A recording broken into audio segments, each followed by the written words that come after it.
Did you know that Lower Saucon Township has a ghost town of sorts?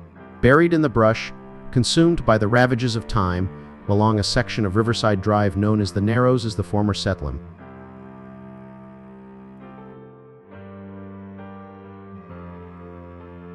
Redington was truly a product of its time. One characteristic of the American Industrial Revolution was the so-called company town.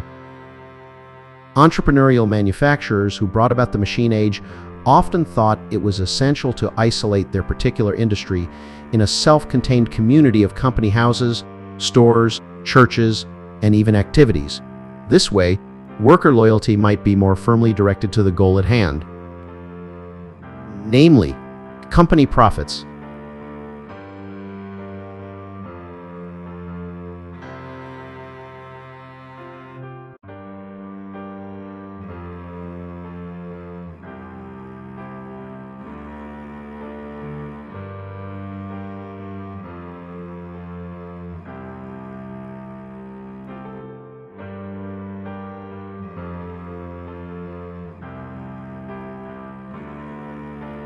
Redington Chapel was built in the 1880s on a hill overlooking the iron works in the village.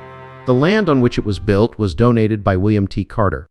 Circuit pastors from various nearby churches traveled to the small chapel to conduct services for parishioners.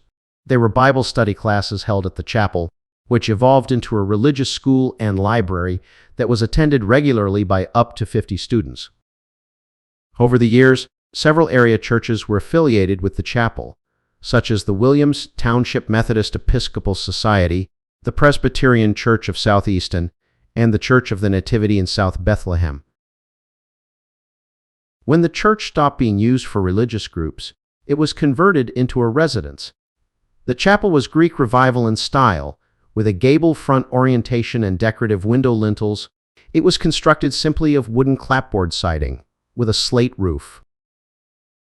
In the late 1800s, the Bethlehem Steel Company purchased the Coleraine Furnace Company and transformed it into an armaments testing area, or proving grounds. During World War I, many female workers filled shells that were destined for use in Europe.